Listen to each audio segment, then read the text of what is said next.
Olá a todos e bem-vindos a mais uma aula em português com a professora Sofia Pedro. Vamos dar continuidade ao estudo dos Maias, de Eça de Queiroz, e na aula passada estivemos a falar sobre a ação desta obra. Vamos passar então agora a falar nesta aula sobre as personagens.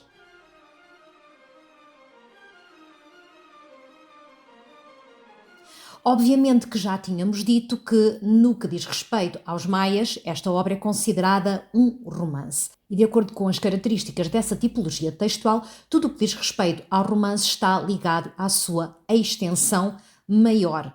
Ou seja, se for uma novela, a extensão é mais curta, o que quer dizer que tem menos personagens, a ação é mais linear, o tempo e o espaço são concentrados, há mais omissões, mais elipses no que diz respeito, por exemplo, ao tempo. No que diz respeito ao romance, tudo o que tem a ver com personagens, a ação, o tempo e o espaço acaba por ser muito mais extenso, inclusive os modos de representação do discurso. As personagens não são uma exceção e por isso vamos centrar-nos naquelas que são as protagonistas e também nas personagens secundárias ou nas personagens tipo. No que diz respeito às personagens centrais deste romance, obviamente que vamos ter que começar a falar de Carlos da Maia, o neto da família, portanto, neto de Afonso da Maia. Ao longo da obra ele vai-nos sendo descrito quer de forma direta, quer de forma indireta. Fisicamente é-nos apresentado como um rapaz bastante belo, ou seja, um belo e magnífico rapaz. Era alto, era bem constituído, tinha os ombros largos, tinha a pele clara, os olhos negros, os cabelos negros e ondulados, tinha uma barba que fazia um biquinho e com um bigode ligeiramente curvado nos cantos. Em resumo, e como diz Eça de Queiroz, tinha uma fisionomia de um belo cavaleiro da Renascença.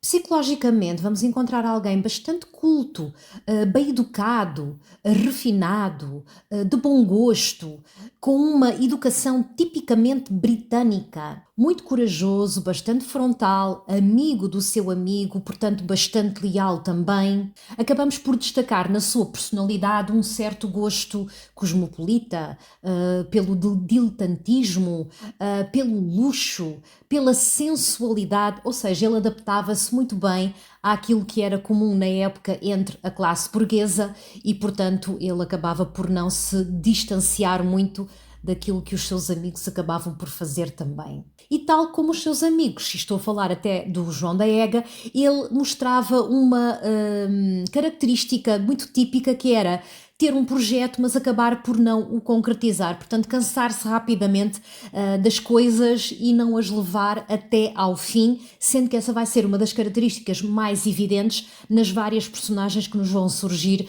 ao longo da obra.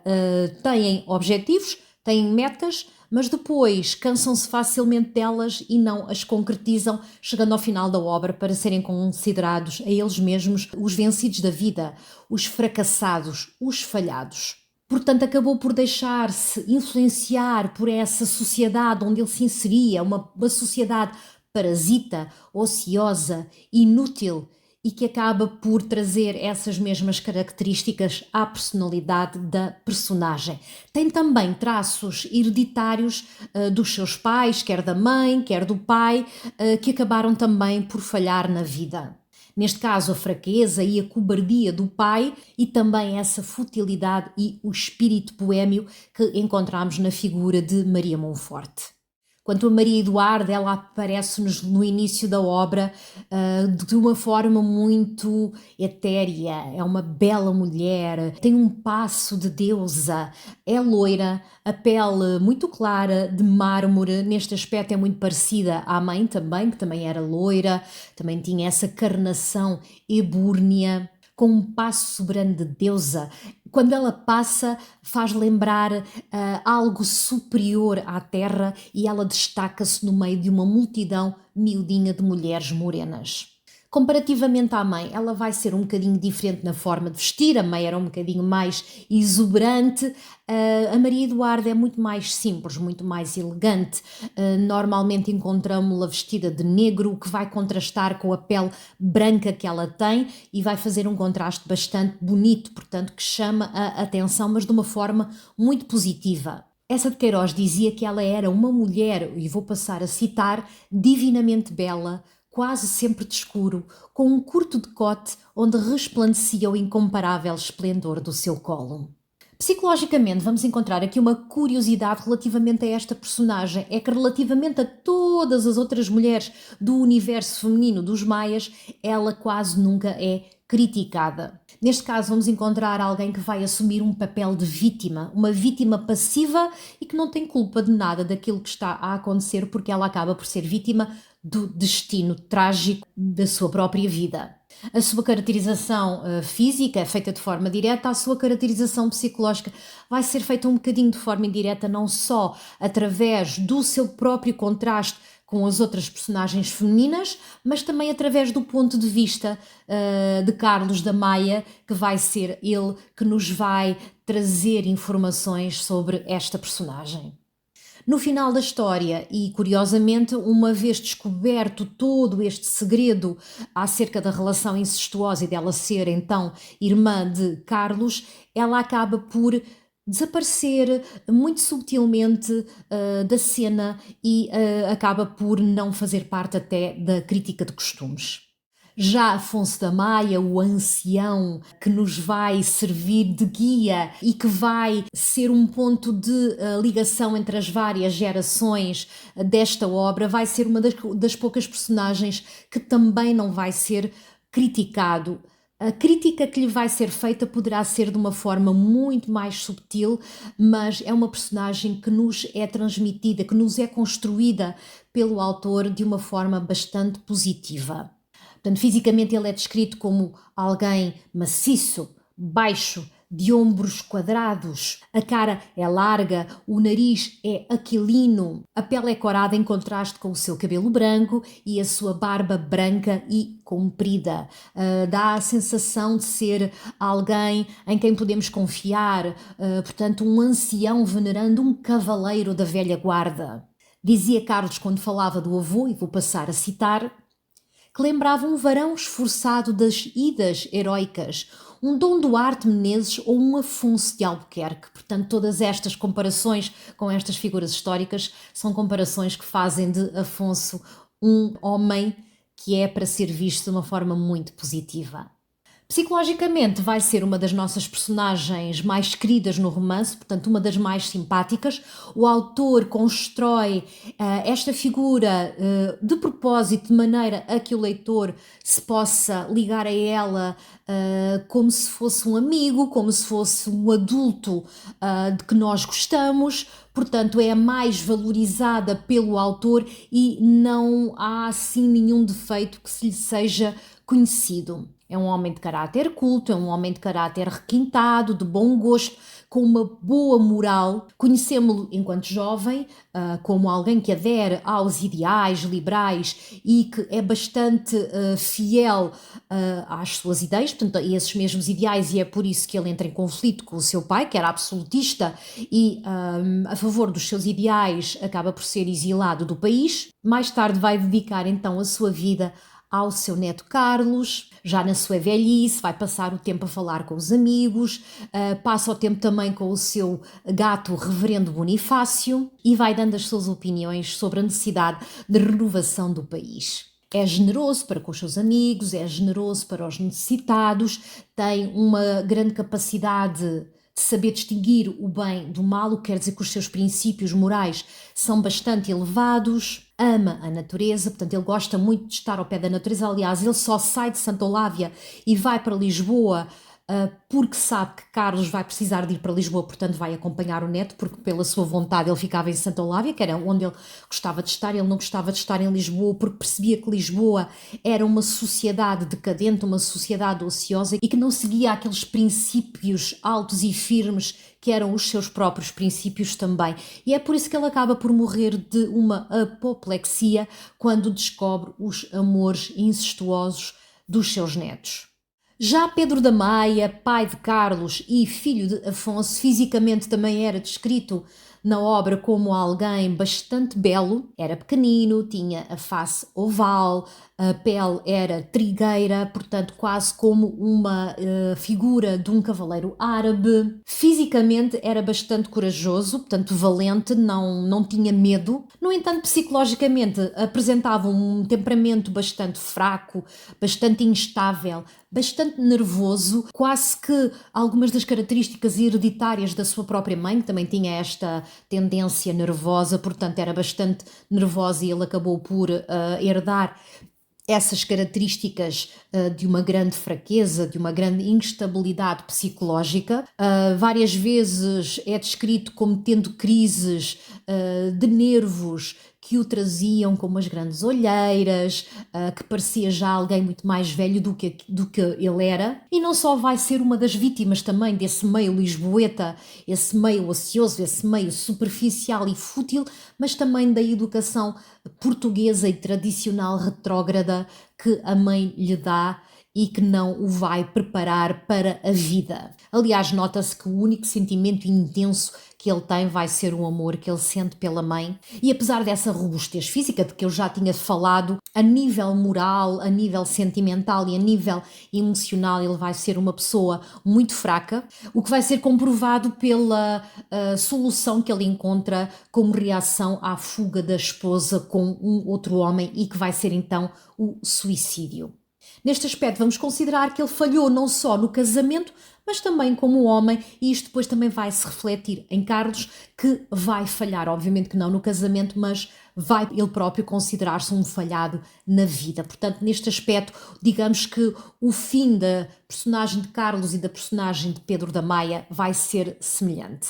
Maria Monforte, outra das protagonistas da ação secundária, portanto a mãe de Carlos e a esposa de Pedro da Maia, fisicamente é-nos apresentada também como uma mulher extremamente bela, extremamente sensual. A primeira vez que Pedro a vê é de passagem, portanto ela está a sair de uma carruagem e ele está sentado no café com o seu amigo Alencar, olha para ela e apaixona-se perdidamente por ela. Ela é loira, tem uma figura de deusa com uma pele bastante branca, portanto o colo é búrneo e a face dela é descrita quase como uma face clássica de uma estátua.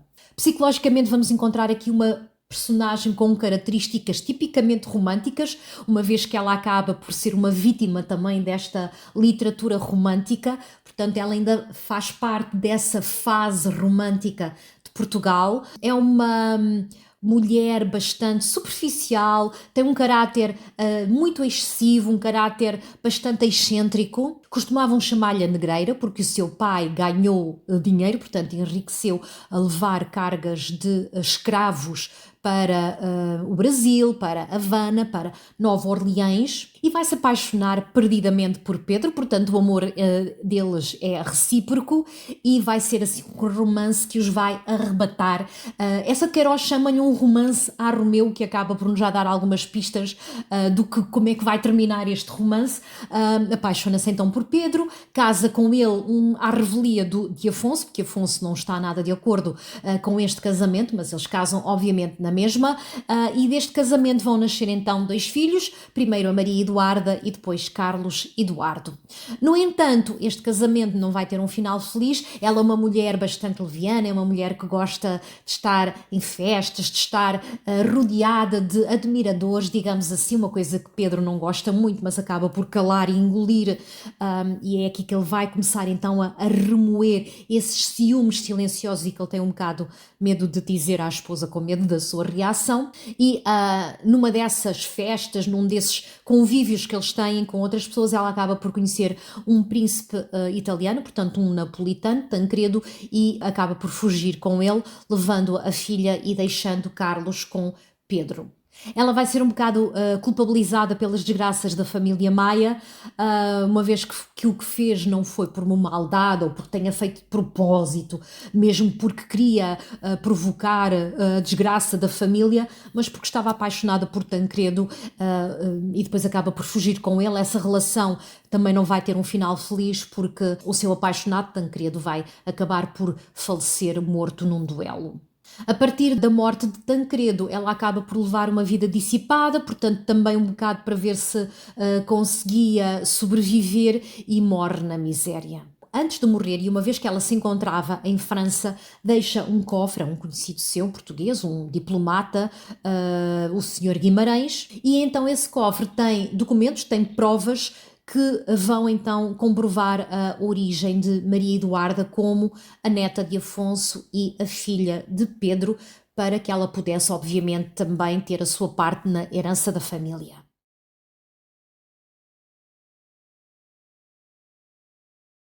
Quanto às personagens secundárias ou as personagens tipo de os Maias, portanto, como eu já disse anteriormente, elas são muitas, não vamos estar agora aqui a falar de todas, mas vamos deixar a ficar aqui aquelas que são as que nos interessarão mais, até pela sua relação que mantêm com as personagens centrais da obra. E vamos começar com o melhor amigo de Carlos da Maia, João da Ega. Portanto, João da Ega, fisicamente, vai nos ser descrita como uma personagem com umas características bastante curiosas. Pela maneira como nos é descrito fisicamente, ele parece ser quase um autêntico retrato de Eça de Queiroz.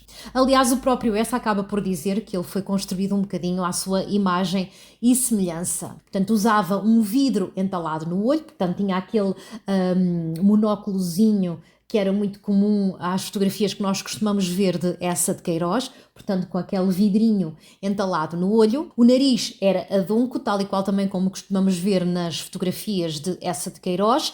Tinha o pescoço esganiçado, portanto ele era mais para o magro do que propriamente para o forte. Tinha os pulsos tísicos, portanto também outra vez aquela referência à sua magreza, e pernas de cegonha, o que queria dizer que ele era alto. Psicologicamente vai ser considerado como uma projeção literária de Eça de Queiroz. E é uma personagem cheia de contradições. Portanto, se vocês lerem a obra, no que diz respeito à ação principal, portanto, a partir do momento em que encontramos o Carlos como o nosso protagonista, vocês vão descobrir que João da Ega vai ter um papel bastante importante na relação, não só com Carlos, mas depois com a parte que diz respeito à crónica de costumes. E vamos encontrar uma personagem que, por um lado, vai ser muito romântico, muito sentimental, cheio de extremos, mas ao mesmo tempo também vamos encontrar alguém que vive o realismo, que é muito progressista, que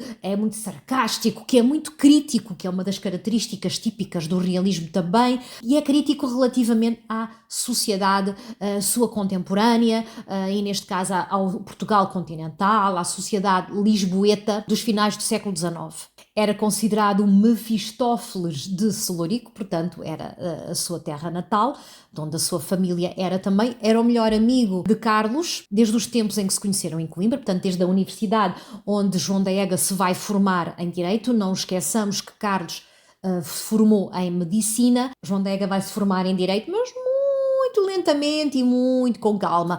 Ele aproveitava o facto da sua mãe ser uma viúva rica, uma viúva beata, que vivia, portanto, no norte do país, ao pé de Celorico de Bastos, com a filha. Uma personagem que nos é apresentada de uma forma muito poémia, muito excêntrica, muito exagerada, muito caricatural, um anarquista sem Deus, sem moral. No entanto, é muito leal a Carlos. Portanto, tem esta característica que já tínhamos visto também em Carlos, que é a sua lealdade. Portanto, ele era fiel e ajudava Carlos em tudo. E tal como Carlos, vai também sofrer dessa característica de ter muitos projetos, portanto tem muitos objetivos, mas nunca os vai conseguir levar até ao fim, nunca os vai conseguir concretizar. Esse diletantismo, portanto, que nós encontrávamos em várias personagens do círculo de amigos de Carlos, e não só dos conhecidos, vai ser algo que vai aparecer como uma crítica feita na parte da crónica de costumes e que vai ser comum às várias personagens que vamos encontrar na obra. Tal como Carlos também vai ter uma grande paixão, enquanto que a de Carlos inicialmente foi a Condessa de Covarinho e depois obviamente a Maria Eduarda, ele vai ter então a sua grande paixão, que é a esposa do banqueiro Jacó Cohen, portanto neste caso Raquel Cohen. como uma personagem que vai simbolizar o realismo, portanto ele vai representar esta ideia de serem os vencidos da vida, os falhados da vida, os corrompidos por esta sociedade que acaba por tornar decadentes estas pessoas que tinham tudo para vencer na vida, mas acabam então por ser uns fracassados. E apesar dele se revelar esse cavaleiro, defensor de tudo o que era realista, no entanto, na prática ele vai-se comprovar como um eterno romântico. Apesar de andar sempre às turras, obviamente com aquela personagem que vai simbolizar o romantismo na obra e que é o Tomás de Alencar. No final da obra, ele, em conjunção com o Sr. Guimarães, vai ter aqui um papel fundamental ao receber o cofre que o Sr. Guimarães tinha sido dado por Maria Monforte e que vai revelar então todo aquele segredo de que Carlos é irmão de Maria Eduarda. E é ele, e não Carlos, quem vai dizer então a verdade, portanto vai transmitir este segredo a Maria Eduarda, e também é ele quem a acompanha ao comboio quando ela parte para Paris e desaparece da história. Portanto, há bocadinho falei então na Condessa de Golvarinho. A Condessa de Golvarinho é a esposa do Conde de Golvarinho. Este senhor fisicamente é descrito como um senhor muito bem posto, portanto ele é ministro do reino, tem um bigode, tem uma pera curta. Psicologicamente ele vai representar estes políticos retrógrados, antiquados, incompetentes, ignorantes, com lapsos de memória, que não têm cultura absolutamente nenhuma, que fala de um modo depreciativo sobre as mulheres e até mais tarde vai se mostrar bruto para com a sua própria esposa. Portanto, a Condessa de Golvarinho, a esposa do Conde de Golvarinho, é descrita como uma senhora inglesada, com o cabelo cor de cenoura, portanto ela era ruiva, os seus cabelos eram crespos, o narizinho era petulante e tinha os olhos escuros. Era filha de um comerciante inglês do Porto e, segundo o nosso narrador, e vou passar a citar, era deliciosamente bem feita e tinha uma pele muito clara, fina e doce à vista. Psicologicamente é uma mulher bastante frustrada com o marido, portanto ela não gosta do marido e então ela procura estas relações extraconjugais para poder então encontrar a sua felicidade. Era muito provocante, era muito leviana, é considerada também nesse aspecto adúltera, portanto não são características muito positivas. Pois essa de Queiroz também diz que esta dificuldade que ela tinha na sua relação adivinha não só de questões de dinheiro, mas depois porque o marido era muito aborrecido e era impossível de aturar. Tem 33 anos e revela-se muito apaixonada por Carlos, de tal forma que acaba por ser tão insistente com ele, até que Carlos se acaba por cansar dela e abandona porque começa a considerá-la demasiado fútil e já sem qualquer interesse para ele. Esta personagem vai aparecer ao longo da obra designada apenas uma vez pelo seu nome próprio e é em contexto familiar, portanto o nome dela é Teresa. No entanto, ao longo da obra, essa de Queiroz preferiu atribuir-lhe o seu título nobiliário, que aqui neste caso a Condessa de Golvarinho, ou a Senhora Condessa, ou então, quando referiam o nome dela de solteira, Miss Thompson, uma vez que ela era filha de um comerciante inglês do Porto. Portanto, sabemos que ela casou muito mais por conveniência com o Conde de Golvarinho, ela não estava apaixonada por ele, o que acaba também por ser uma crítica aos casamentos por conveniência e a forma como eles influenciam negativamente a instituição matrimonial. Depois temos a nossa personagem preferida da obra, estou aqui a ser um bocado irónica, que é Dámaso Salcedo. Portanto, Dámaso Salcedo aparece-nos descrito na obra como sendo baixo, sendo gordo, e o narrador diz-nos, vou passar a citar, frisado como um noivo de província. Portanto, ele vai ser então uma das personagens que não só vai surgir como a súmula de todos os defeitos que podemos encontrar numa personagem, mas também como alguém que vai estar ligado ao destino e à mão do destino, pois ele é o sobrinho do Sr. Guimarães e também é ele que vai ser o causador do Carlos e da Maria Eduarda se encontrarem e darem início à sua relação. Psicologicamente, como já disse, portanto, ele é a súmula de todos os defeitos. É filho de um agiota, é presumido, não tem dignidade nenhuma, é um autêntico cobarde. Carlos é para ele o seu ídolo, portanto ele adora imitar tudo o que Carlos faz, portanto ele é muito convencido, é muito mesquinho, é muito provinciano, é muito tacanho, é o típico novo rico que não tem gosto nenhum, mas acha que se veste muito bem e adora usar a expressão chique a valer, portanto passa a vida a dizer isto e a única preocupação que ele tem na vida é então ser esse chique a valer. Portanto, por isso é que ele gosta muito de imitar Carlos, acha que Carlos é chique a valer. Também considera que Lisboa é uma pocilga e que o único sítio onde se pode estar como alguém elegante como ele é em Paris. E é por isso que ele vai representar esse novo riquismo e esse vício dos lisboetas da segunda metade do século XIX. Quando descobre que Carlos e Maria Eduarda têm uma relação, portanto, porque ele estava a tentar também arranjar essa relação com Maria Eduarda, ele fica cheio de ciúmes, mas como é muito cobarde e não consegue confrontar as pessoas pela frente, ele, pelas costas, escreve uma carta anónima para o jornal A Corneta do Diabo a denunciar a relação entre Carlos e Maria Eduarda. Quando é confrontado por Carlos e é forçado a retratar essas palavras, ele, com medo das represálias e das ameaças de Carlos, acaba por escrever uma carta a indicar que é um bêbado e que tudo o que ele tinha dito era mentira, só para evitar ter que se bater em duelo com Carlos. Já o tio de Damas, o Sr. Guimarães, é um senhor bastante bem posto, portanto ele é diplomata, usava umas largas barbas e um chapéu de abas à moda de 1830. Ele vai então assumir aqui um papel bastante importante na obra, nomeadamente na parte final, uma vez que ele conhece a mãe de Carlos, portanto Maria Monforte, e é ele que vai ser então o detentor do cofre onde se vão encontrar as provas de que Maria Eduarda é filha de Pedro e irmã de Carlos. Tomás de Alencar, o Alencar fisicamente é o típico herói romântico, portanto vai ser um dos melhores amigos de Pedro da Maia, portanto na sua juventude, antes de falecer obviamente, e é descrito como alguém, e vou passar a citar, muito alto, com a face encaveirada, olhos encovados e sob o nariz aquilino, longos, espessos, românticos, bigodes grisalhos.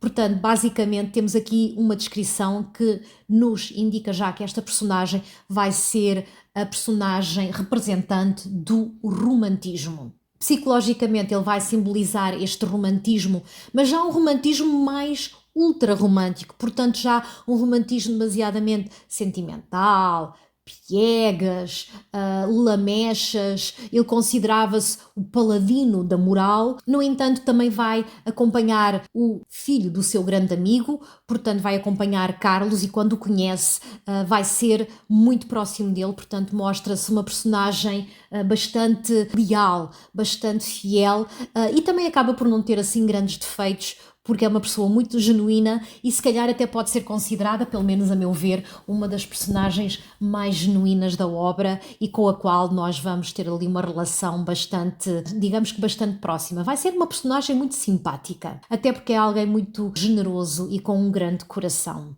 Cruz, o nosso maestro, o nosso pianista e grande amigo de Carlos também, é-nos descrito, e vou passar a citar, de granha crespa que lhe ondulava até à gola do jaquetão, olhinhos piscos e nariz espetado. Portanto, Cruz era alguém muito íntimo do ramalhete, portanto não só conhecia o Carlos, como também conhecia Afonso, tinha uma personalidade bastante chegada à sua mãe e essa de Queiroz diz-nos que, e vou passar a citar, era um diabo adoidado, maestro, pianista com uma pontinha de gênio. No entanto, acaba por se mostrar muito desmotivado no que diz respeito à sociedade lisboeta da época e ele próprio afirma, e vou passar a citar, se eu fizesse uma boa ópera, quem é que me representava? Portanto, ele sabe que tem essas capacidades, essas qualidades artísticas, no entanto, o seu público não sabe apreciar aquilo que ele faz e realmente num dos episódios finais da obra, que é o episódio do Sarau no Teatro da Trindade, mostra-se precisamente essa falta de gosto intelectual da parte dos seus contemporâneos que não sabem apreciar o seu gênio quando ele está em palco a tocar uma peça no seu piano. Falando agora de Kraft, Kraft não é uma personagem que vai ter uma grande importância no desenrolar da ação, mas vai representar aquilo que é a educação britânica, aquilo que um homem deve ser. Vai defender a arte pela arte, é culto, é forte, de hábitos bastante rígidos, tem uma curiosidade que ele gosta de fazer coleção de bric-a-brac. E uma vez que é um inglês rico e boémio, pode dar-se ao luxo de fazer essas comprinhas. É ele também que vai arrendar a sua casa a Carlos, para ele se poder então encontrar com Maria Eduarda. E vamos terminar, apesar de haver outras personagens, como por exemplo Palma Cavalão, que é um dos jornalistas corruptos, não podíamos deixar terminar aqui o rol das nossas personagens tipo sem falarmos do Eusébiozinho. Enquanto que Kraft e Carlos vão representar a educação tipicamente britânica, Eusébiozinho vai estar no rol de personagens em conjunção, por exemplo, com o Pedro da Maia, que vai representar a típica educação portuguesa tradicional e retrógrada. Também conhecido na obra por Silveirinha, ele é o primogênito de uma das Silveiras, que eram umas senhoras muito ricas e muito beatas. Ele é amigo de infância de Carlos, na sua infância na Quinta de Santa Olávia, onde ele ia lá muitas das vezes com a sua mãe, portanto para passar o tempo com o Afonso e também para acompanhar Carlos. No entanto, ele era um saco de pancada para Carlos, com quem vai contrastar na educação. E essa educação que ele vai levar vai fazer com que ele vá crescer de uma forma muito negativa, alguém muito molengão, muito tísico, era super protegido pela mãe, portanto a mãe não o deixava fazer exercício físico, ao contrário de Carlos, que andava sempre a correr e tinha o seu tutor, que era o Mr. Brown, e que era um apologista da educação física, enquanto que Eusébiozinho não podia apanhar frio, estava sempre protegido e embrulhado nos seus cobertores pela mãe, portanto, ai Jesus, se o menino apanhasse uma constipação, um ar fresco. Passou a crescer de uma forma muito tísica, muito super protegida, tristonho, corrupto. Casou, mas enviuvou muito cedo e procurava para se distrair bordéis ou então pagava à hora aventureiras. Terminamos então aqui a análise das personagens dos Maias. Portanto, como eu já disse, não são estas todas as personagens, obviamente que há muitas mais, no entanto, estas são aquelas que nos interessarão mais para quer a ação secundária, quer para a ação principal. Numa próxima aula passaremos então à análise de outras categorias da narrativa nos Maias, como por exemplo o espaço ou o tempo. Muito obrigada pela vossa atenção e até uma próxima aula em português com a professora Sofia Pedro.